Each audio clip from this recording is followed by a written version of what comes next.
Hello, everyone. I want to start out Odyssey House Journals today giving you a warning. You are welcome to tune out or turn everything off if you don't want to hear an honest discussion about gender dysphoria. It seems to be controversial, especially in America these days. And if you don't want to know about it and you don't want to hear about it, bye-bye. But I'm Randall Carlisle, and my guest is Anna Bigney. And the reason we're discussing this is because this is a podcast about addiction and recovery and mental health issues. And honestly, gender dysphoria has a direct impact on both addiction, recovery, and mental health issues. So welcome, Anna. Was that okay what I said? Oh, half the people may have tuned out already. I don't know. That is perfectly fine. Okay. Yeah. And you are a transgender woman, correct? Mm-hmm. Okay. For people who don't understand that, what is a transgender woman? So basically, there is an incongruency between the way that, we've had, our physical expression, right? Right, me being born essentially as a male, Right. at least physically. And there being an incongruency between that and the way that you've developed mentally, the way that, you identify yourself.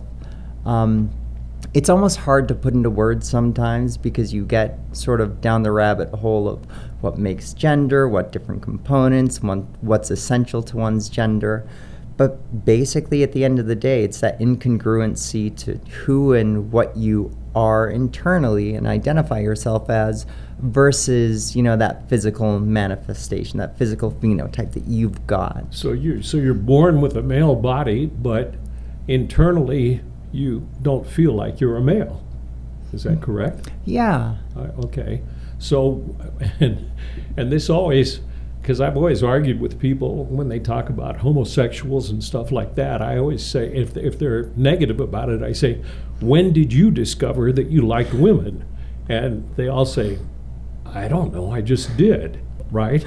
And so when did you discover that you weren't thinking like other males?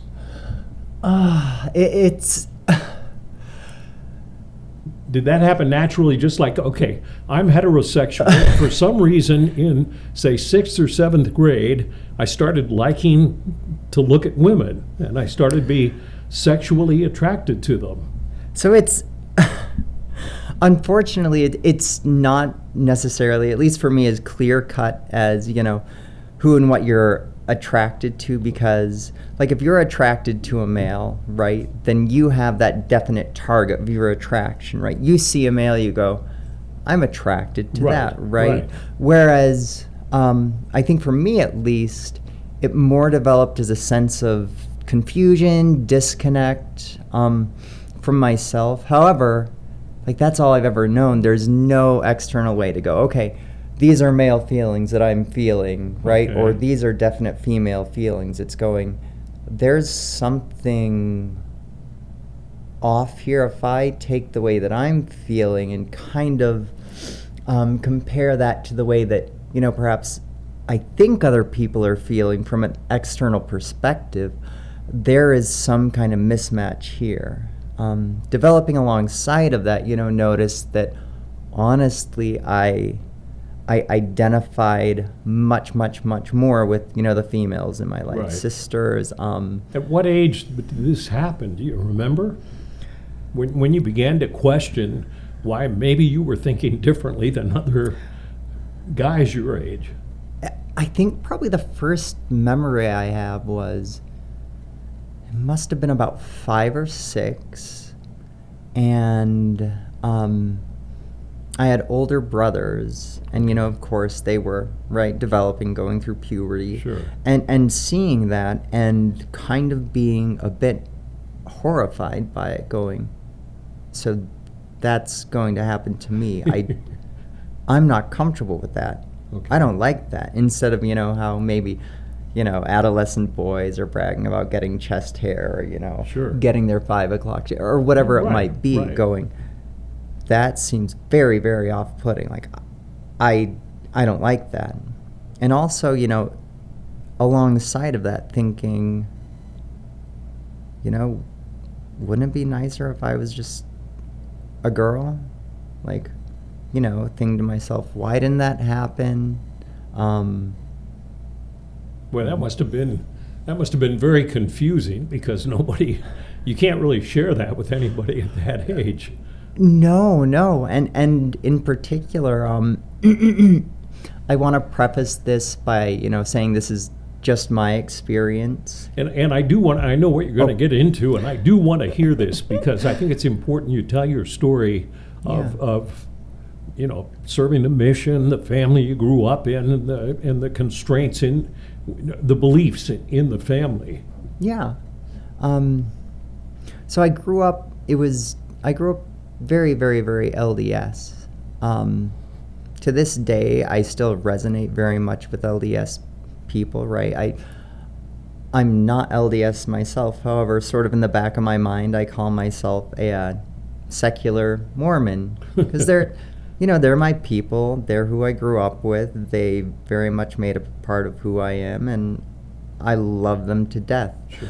However, in certain interpretations of Mormonism, there can be very, very strict, rigid interpretations, especially, when I was growing up, dealing with homosexuality, and that sort of thing. So as I would start feeling these things, my interpretation of them was that essentially it was temptations, right? As far as I understood,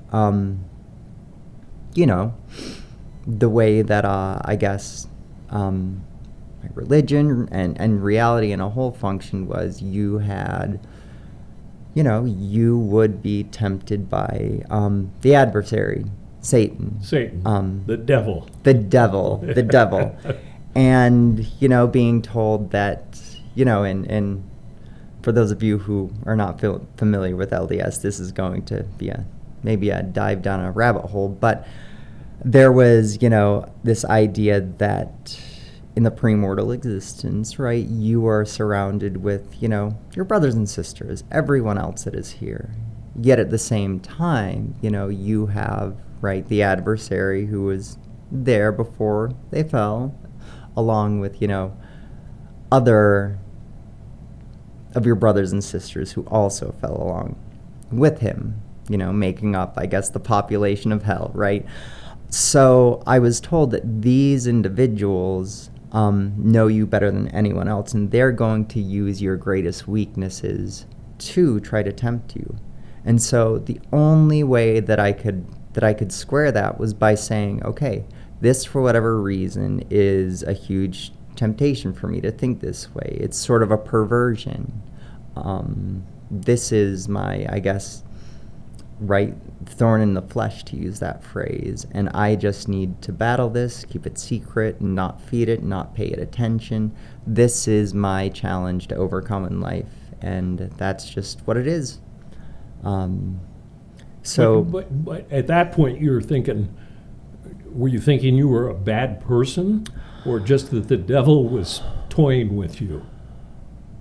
I don't know. It would vacillate between feeling like I was a bad person intrinsically, somehow, and between this is just, me being toyed with. Okay. There was sort of that, I guess you could say, disconnect from self, that what I learned was gender dysphoria, which would also taint it with, feelings of, well, I'm just somehow evil, right? Somehow something went wrong. I'm just evil. That's all there is to it. And so that must have been horrible to deal with. I mean, because you've got all these conflicting emotions, and then you served an LDS church mission, right? Yeah. Where? Philippines. And did you complete the mission? Yeah. So you're going around with these questionable feelings, thinking you're either bad or or the devil's toying with you, yet you're trying to spread Mormonism to other people. Is that difficult? In a way, yes. In a way, no. I was able to largely compartmentalize that. As we're often taught, the work that you do over those 2 years are the most important 2 years of your life, and you, regardless of what you have to do to give it your all, to do a Sure. successful mission, you do it. And so, And you did? yeah, I Did you baptize some people and succeed down there? yeah, Really? very in the way that it would be measured, right, Sure. by somebody looking in, very successful. Yeah. So you come back from your mission, you're questioning yourself the whole time, and so how did you get involved with drugs and alcohol? So this actually stems a bit from my mission. My mission at that time was the second largest mission in the world. Mm. It was also in a location where there was not much infrastructure. We weren't allowed, of course, to have cell phones. Very, very cut off from each other. And the mission president.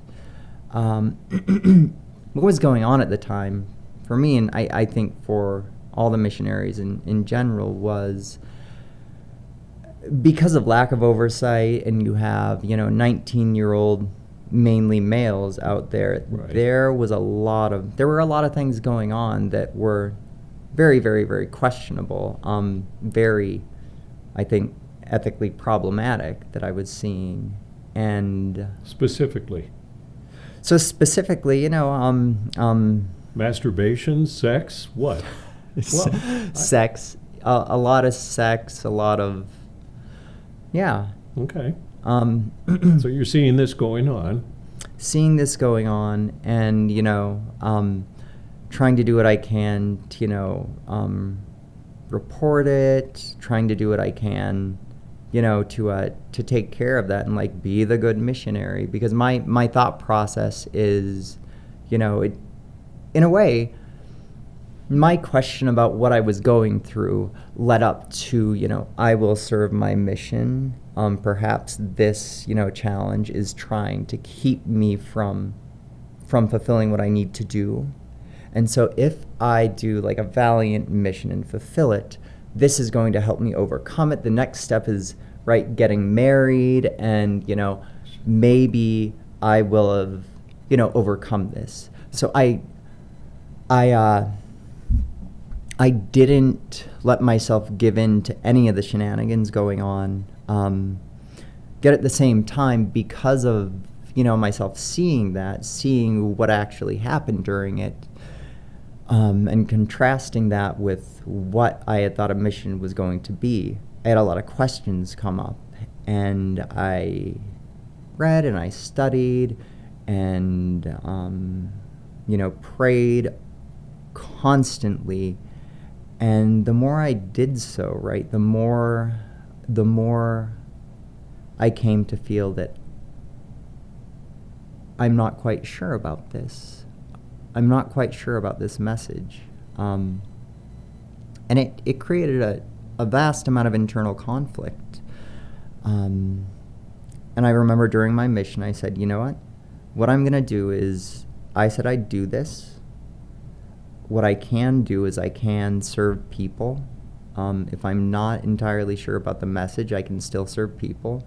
And so I focused the rest of my mission primarily on doing that, and said when I come home, I'm going to figure this out, because whatever is true is going to be true and will stand on its own. And Which led you to the point of coming out at some point. eventually, At what age? so I actually came out, gosh, it was 5 years ago, so I was 34. But your addiction started at what, 26? 26. And Yeah. how did that happen? What? So that was that was a long, slow process. It was prefaced really by me looking into, the origins of, really looking into where I was, spiritually. When I came to, what I felt were, viable reasons to, withdraw from my religion, it was crushing in a way that I didn't anticipate. It had been everything to me, and there was a significant amount of pain there. It was, Sure. To say nothing else, an existential crisis where I felt like there wasn't really much meaning anymore. And I remember in particular one day going, okay, so, alcohol is quote unquote bad. Drugs are bad. All of these things are, right, bad. Which you've been taught for the 25 years until you got to that point. Yeah. And I thought, you know what? I'm an adult. I'm just going to try this. Just see what it's about. Okay. Right? Not understanding any of the health implications, not understanding addiction, just thinking, okay, so if this isn't necessarily morally, restricted, let's try this out. And I remember from the first time that I tried it,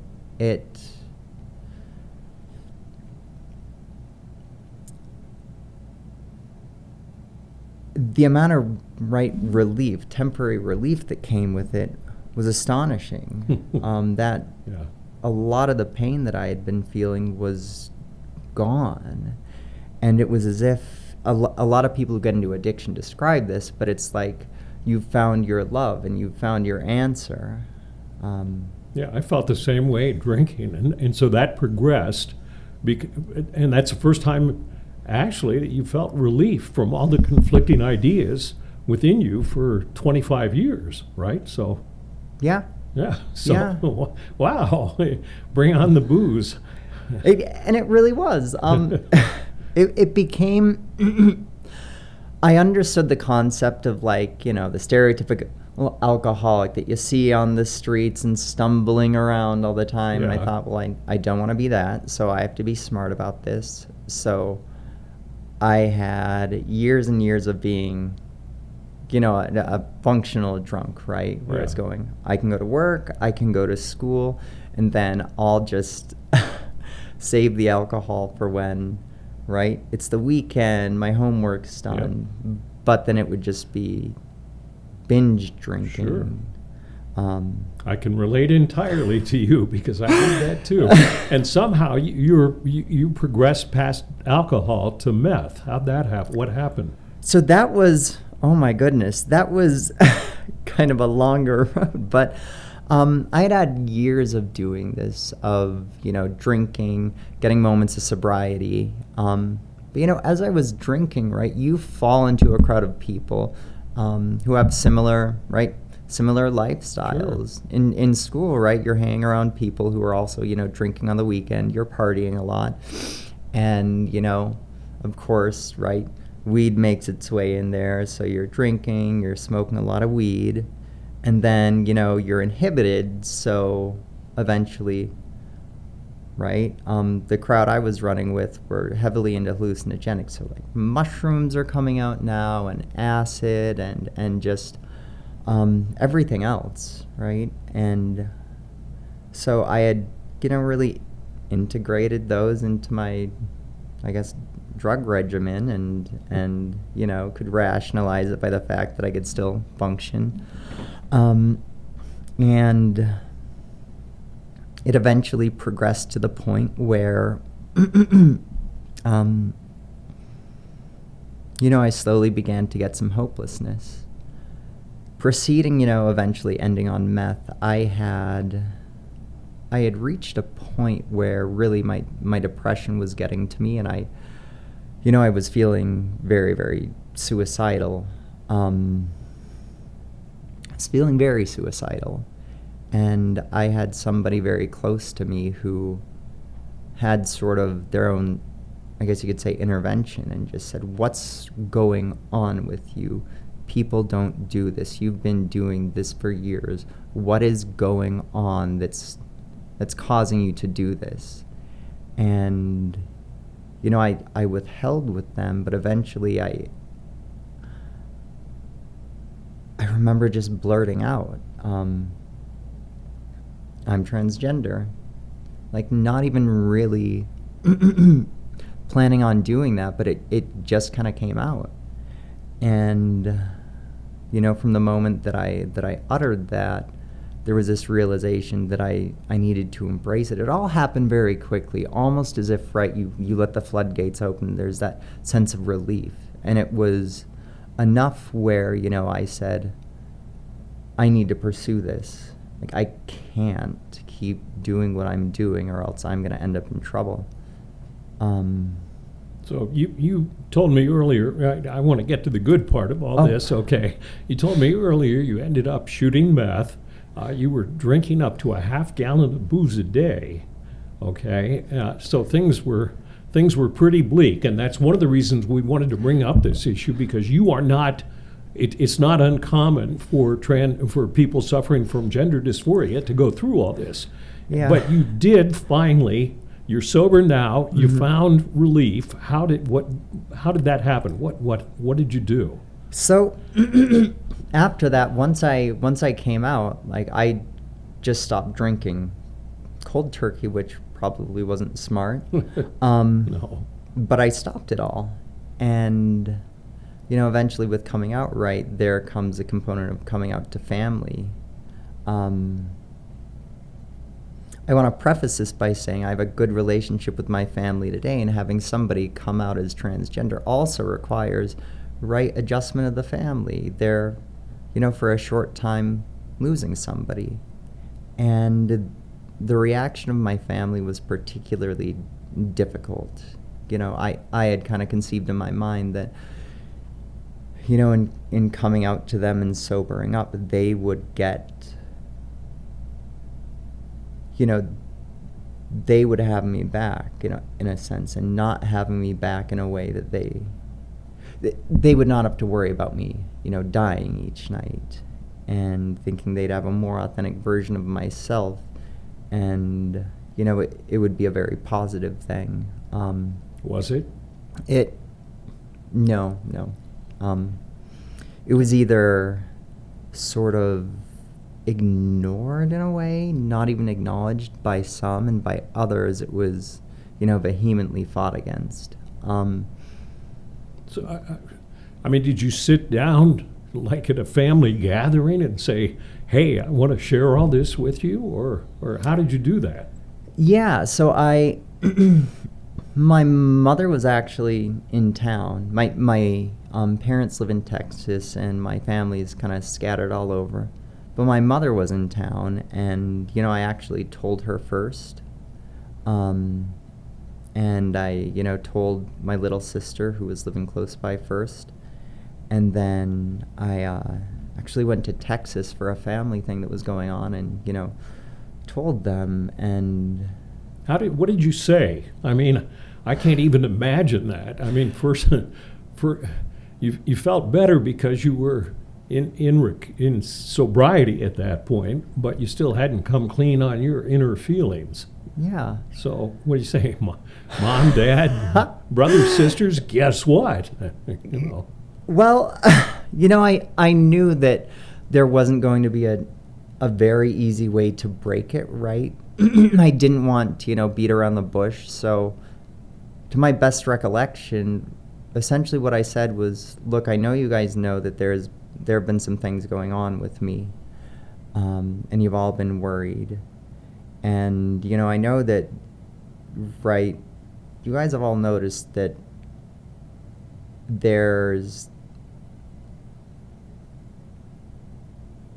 I've been, I guess, different. You've sensed that, and you've kind of expressed it in some ways. And, a lot of this drinking, a lot of what I've been doing has been revolving around trying to really hide and cover up who and what I am. And the fact of the matter is I'm transgender.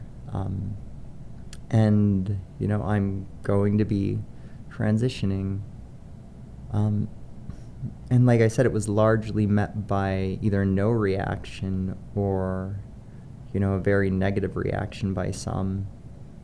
You're talking about a very strict Mormon family. Did they even know? Did they understand at all what gender dysphoria is, or did you have to explain it?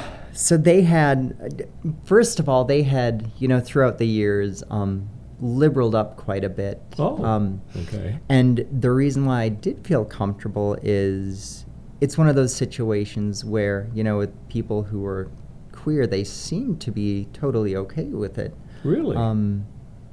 Right? It's one of those things, as long as it's not somebody in your family, that's just fine. Let them be fabulous. Let them be themselves, right? And so they were somewhat familiar, but kind of like in a tangential way. And when it came to being transgender, like not really understanding, thinking, is this some subset of being like gay? Is this the same thing as like drag queens? Really not having very much of a grasp on it. Well, and you would admit it's easier to understand just straight gayness than it is, transgender thinking. It is confusing. It was confusing for you. It's confusing for everyone else, right? Oh my God, yeah. It's not an easy thing to grasp. You know what? I'm going to stop you now, and we're going to do 2 parts on this because we have a time constraint here. So you're going to be part 2 again next week. So we want to thank you for watching. Those of you who stayed, who care about understanding gender dysphoria. And next week we are going to do part 2 because Anna obviously is not drinking a half gallon of booze now or shooting up meth, and has sort of found her own way through life. And we want to find out how she did that from the point that she came out to her family to where she is now. So thank you for watching and listening to another edition of Odyssey House Journals.